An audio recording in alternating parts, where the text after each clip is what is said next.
like I said, a couple of 3/8 bolts.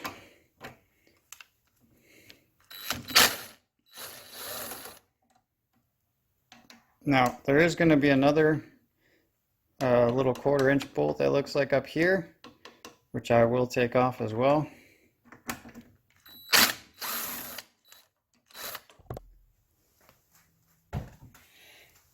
All right, just keep those for safekeeping.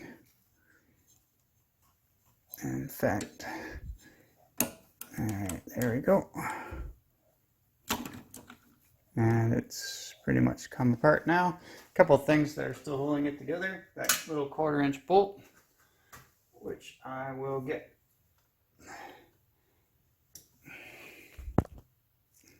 This little 1/4-inch bolt for that air vane. It's got to come off. And that'll just stay like that. And this carburetor linkage just has a Z-bend, so you just turn it on its side and boom, pops right off. Now, one other thing just to keep note of, back here there's a little black O-ring. Okay, just make sure you check the condition of that and make sure it's still there. That actually provides us with a nice seal to the intake tube, and that kind of fits right into that sort of groove there in the back side of the carburetor. Now for a carb clean.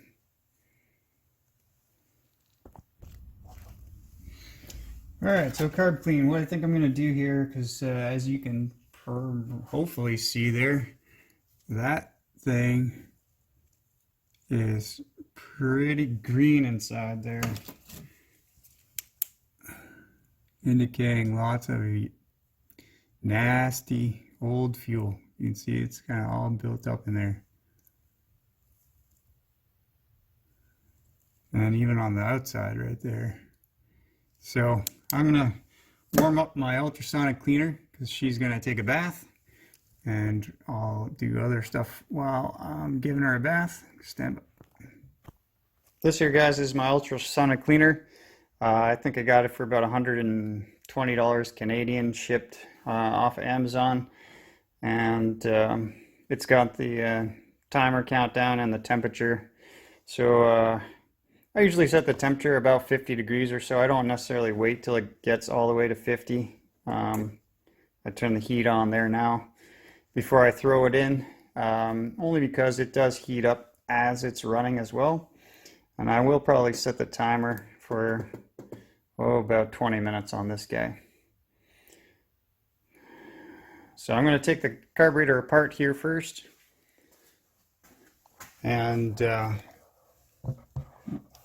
make sure I check all the needle and seat and everything else is good on here. So first thing you need to do is try and empty out some of the stale fuel, or the fuel that's left in there. I had a bunch of my fuel actually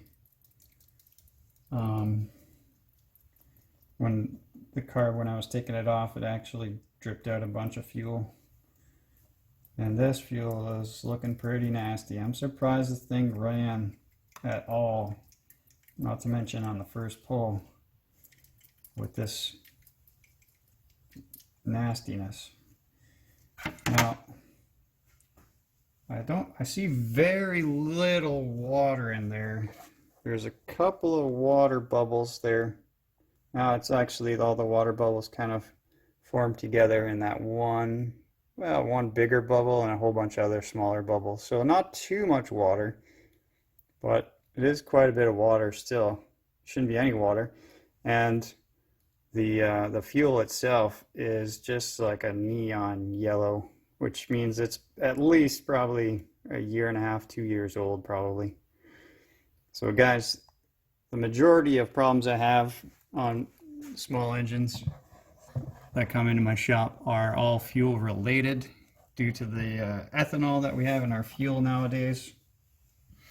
And that ethanol just wreaks havoc on all the little small ports and stuff inside of this carburetor, these small engine carburetors. So It's really important to try and find, if you can, I know in Canada we can still find it, some non-ethanol fuel.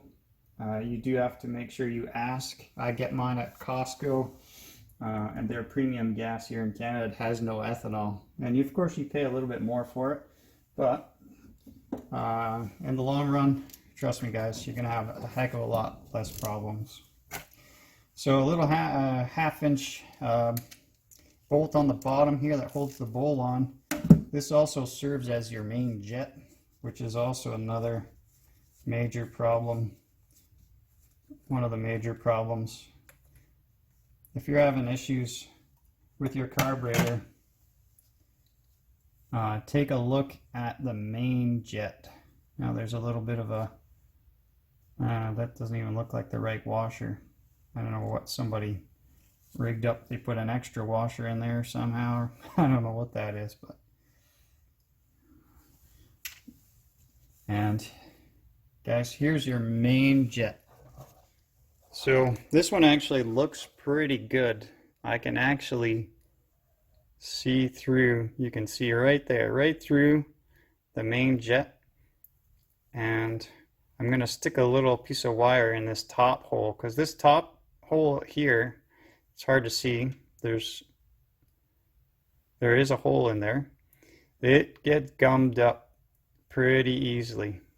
Now this one ran, so I don't know that there's going to be any real major issues with this one, but obviously if I got her apart, I'm going to clean this up. So go into my little box of goodies here, and for this job I just use this is just a bread tie, and cut off some of the sheathing off of it. And that seems to work pretty good. And yeah, this one's not clogged at all. I'm not sure that you'll be able to see this.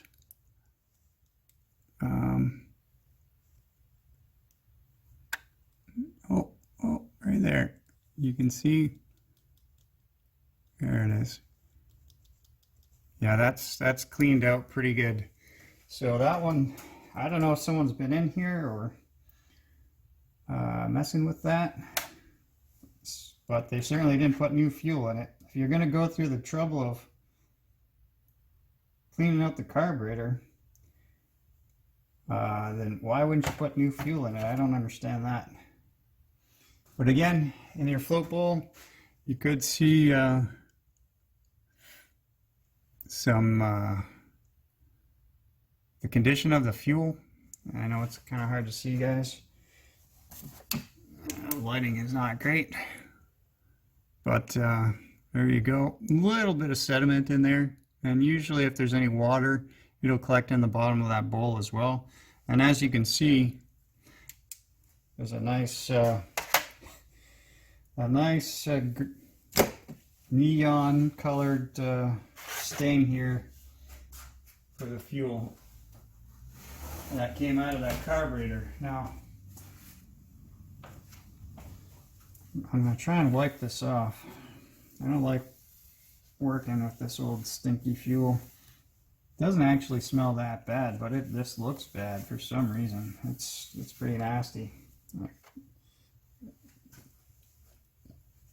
Now the float bowl itself, a lot of times, you know, you get corrosion sometimes in there, especially around this top edge. There's a little bit there, and I'll clean that out a little bit with some steel wool, some fine steel wool, but not anywhere around the carburetor, because I don't want any of those fine particles getting into the carburetor at all. And but this one actually looks pretty clean. Like I say, I think somebody might have been in here before me trying to mess with this.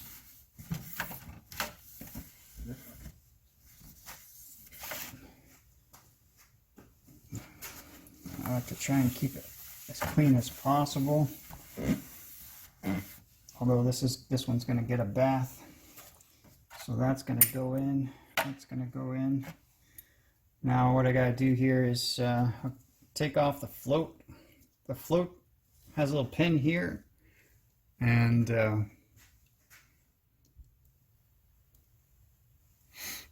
There's a little pin, and that float should be sitting pretty much level with the top of this here, and you can see that it is. And the float looks like it's in pretty good shape, but I always check these floats as well. Not so much these plastic ones, but the metal ones on the Tecumseh engines. Those ones sometimes will start to separate, and you get a little bit of fuel inside the float, and it will sit down and not allow the fuel to properly fill the bowl.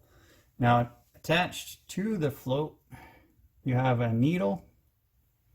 Okay, this needle here looks like it has, it does not have a rubberized tip.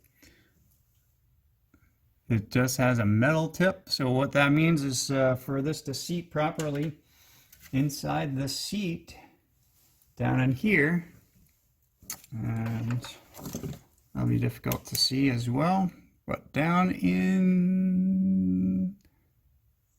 right in here, there's actually a little rubber, or Viton, I think they call it, seat, which I'm going to take out here before I put this into the ultrasonic cleaner. Also, this bowl gasket, take that guy off. Try and take off all the rubber parts before I put it into the ultrasonic cleaner. And sometimes these, if they haven't been changed in a while, they get stuck around the edge, and sometimes they don't want to come off. So you just take my little pick here and go all the way around with it. And just be careful, don't pull it because you might rip it. This one looks like it's actually in pretty good shape. So I'm going to try and reuse this. Actually try and reuse as much of the parts as possible. Keep your costs down, especially if you're trying to sell these mowers afterwards for a bit of a profit. I kind of do this just for a bit of a hobby. It's not my main job, but yeah, that's in really good shape. If this was in bad shape, you would see all sorts of cracking. You would see all sorts of cracks and stuff like that on this seal, but this one's actually in really good shape, so I'll reuse that guy. Now I got to get this, fish out this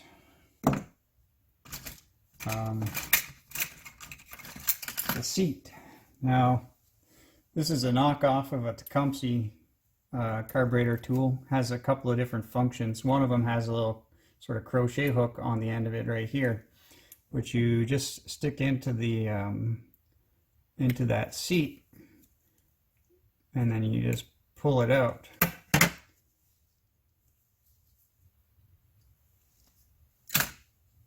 All right, so this seat looks like it's pretty much brand new as well.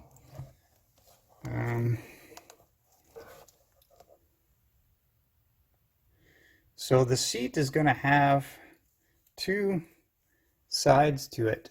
There's going to be a flat side. See if I can get this to focus. I don't think so.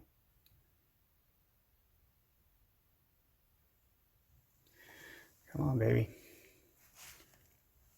It's going to be hard to see with my blue gloves too. Oh.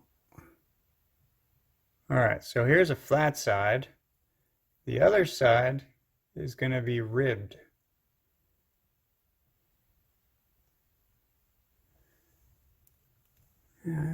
There you go. Now you can see the ribs, although it's not quite in focus. But the ribbed side is the side that goes down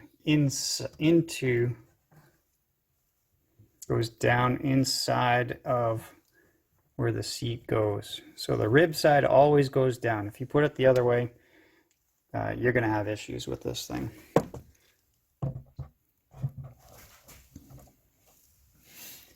All right, so next thing I'm going to do here, all the rubber parts are all out. All the butterfly valves are working good. Now what I'm going to do is just going to take a little bit of carb cleaner. I'm going to actually keep my rubber parts separately because carb cleaner will cause those rubber O-rings and whatnot to expand, and then you'll never get them on again. You'll never be able to use them again. So I like to keep those guys separate. And what I'm going to do here is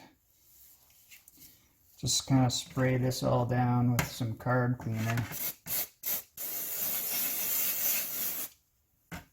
Outside here,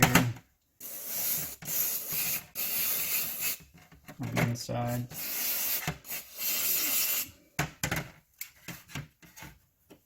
Now this stuff will eat your gloves. Same thing with the rubber gloves, they eat them up. So all I'm doing here is shooting it into all the little passageways.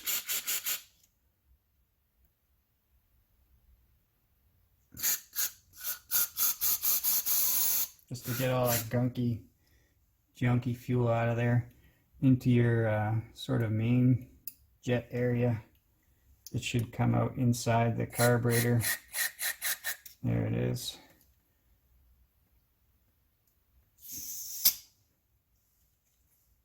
All right, and then into where the fuel comes in, and this happens once in a while.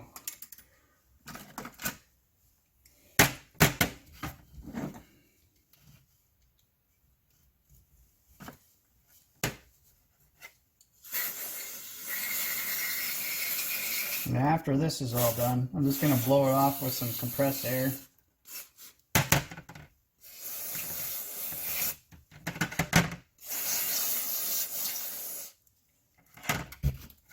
Now, if you don't have an ultrasonic cleaner, just doing this a lot of times will actually work for you, as long as you get out all the gunk from all the little passageways.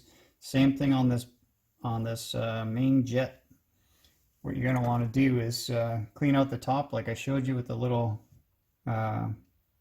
bread tie, and then just spray some carb cleaner in there, and you'll see it when you spray it in the top. You'll see it actually coming out the sides.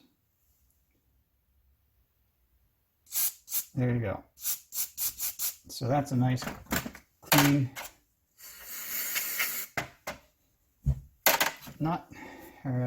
main jet. Now I'm just going to, as you can see, look, just eats away at your gloves there. But you got to wear gloves because this stuff is pretty nasty stuff. It's probably not good for your health. I mean, look at this. Not good. So you don't want to really get that too much on your bare skin if you can help it. So I'm just going to spray this stuff out and then drop it in my ultrasonic cleaner, guys. Alright guys, so what I'm going to do next is I'm just going to put this carburetor back together now. Just the reverse order. Since this video is already getting a little bit on the long side, I'm not going to film this, but it's exactly just the reverse, the opposite of what we did to take it apart.